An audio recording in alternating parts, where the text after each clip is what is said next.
How's it going on, world? How's it going on? How's it going, world? This is C Moody. Today, I just want to talk real quick. I've been hearing a lot of Radioheads, and I saw it on Instagram. Kanye West in the church. Just going to give my response and my reactions, my thoughts on it. I wanted to introduce this episode with my song, so here's I Play No Games. I play no games. When it comes to what I believe, maybe it's just me. I play no games. But I accept this life well beyond the things that I see. I play no games. See, I put my heart in my faith, cause he ain't got time for the fake. I play no games. See, it's my soul at stake, so no, I don't play. I play no games. I play no games. I play no games. I play no games. I play no games. I play no games. I play no games. I play no games. I play no games. I play no games. They think it's a game. They claiming that's something they really not. I declare it's a shame. They don't fit the credentials but still want the spot. Hypocrite. How do you think that just claiming something automatically makes it official?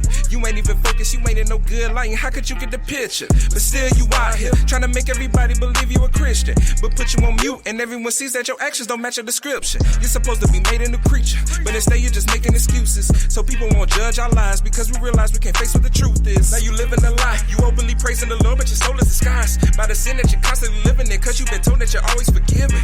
Nah, y'all don't want the truth, y'all just want control and some TLC. They get mad when things go bad, you still think it's a game, y'all praying for DLC. Faith without works is dead, it's supposed to be part of our being. It ain't just simple dialogue, so don't say it if you don't really mean it. Cause people are dying from it, simply because they won't claim nothing else. Maybe just play solitary and keep the game to yourself. I play no games when it comes to what I believe. Alright guys, what's going on? That's just a sample of my song, I Play No Games. It's funny, I really just picked this song just to kind of give you a different feel to opening this podcast. But it's funny how it's actually suitable for today because, you know, the song I Play No Games, and I'm talking about Kanye West going to the church. And I can really summarize my whole reaction, my thoughts in that, because while, you know, it's so far it looks like Kanye West is really adamant about it. I can't say I've sit there and heard everything that he's been doing with this whole church thing, the choir thing. I know it went from being a outside concert thing to being a consistent Sunday thing. And I think most recently, the last Instagram video or whatever I saw, he was actually a part of a church service. So like I said, the way I can summarize it is being serious. Like, you can't play games about this. This isn't something where, you know, just claiming it means that this is what it is. And that just doesn't go for Kanye West with trying to see where he's really at. It goes for everybody. Like, that song was intended for the people of the church. It was intended for the pastors, the preachers, ministers, deacons, ushers, whatever part of the church you want to be called. That if you're not living this life, you know, it doesn't matter what you want to be titled. It doesn't matter how you want to be called. It doesn't matter what church you attend. Like, it's actually being about it, you know, and it's being a hypocrite for just claiming it and your lifestyle doesn't reflect it, because that's the whole influence of having Christ in your life, repenting for your sins, being born again. It's really living a life and turning away from your old ways. It's not adding Christ in your life. It's removing yourself for Christ. So with Kanye West, you know, we know where Kanye West has been. You know, he lost his mom, and I feel like during that time he made Through the Wire, he got in an accident, lost his mom. That's probably the most lyrical I've ever heard Kanye West. And after like that whole compilation Graduation CD, you know, then he started kind of being pretty sporadic in, you know, how he acts in the media, how he acts, you know, with his music or whatever. And I'll admit, I can't justly say what his music has been since then, because I stopped listening. You know, only thing I've heard is what his mainstream music was. I will say the last good thing I liked was, I think when he had his girl, he made that song Only One.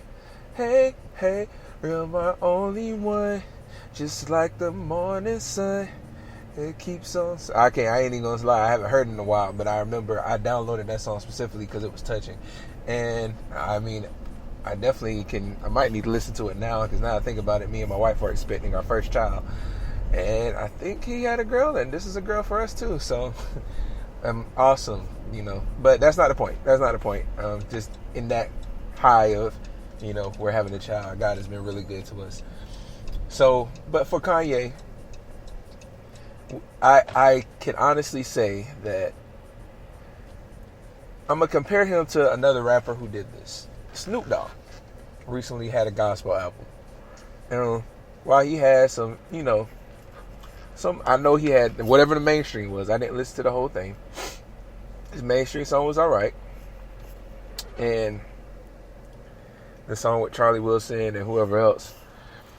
I can honestly say that my gripe with it was that, while he made this album, and I really wanted it to be something because, me, now that I became a Christian, really gave my life to him, became a minister, so what, so forth, I was a rapper of the world, sexualized content and explicit and everything. So when I became a minister, like, I still loved music, and I had to really change everything to really make, gospel music. And gospel rap is kind of a forgotten form. Like, nobody really, like, while it does have a platform and it does have an audience, it's not like buzzing as, everything else.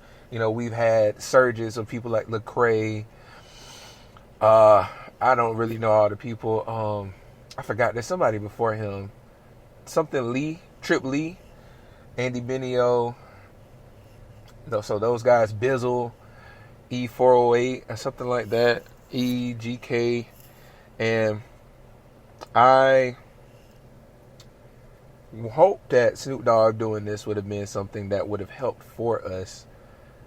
But I could look at his social media and look at what he did externally beyond that, and there was nothing different about him. And it was hard trying to get my mom to kind of like, because she loved it just because she loved Snoop Dogg in general. So she was, hype about it. And, she was like, well, at least he did this. But it's funny, back in the day when I wanted to do it myself, my mom was like, don't play both sides of the fence. So, while he made this album, he was still of the world. He was still doing what he wanted to do. And that, to me, that derailed the whole content of that gospel album. So I never bought the album. I didn't even follow it beyond what I heard that couple times from mainstream media. Now with Kanye, from what I've heard, like, so far I haven't seen like him trying to make a rap gospel album. It's him like really making gospel music, like with a choir, like Kirk Franklin-ish, but it's more because he's truly making that content. He's already been like a Grammy Award winning musician, rapper, and all that.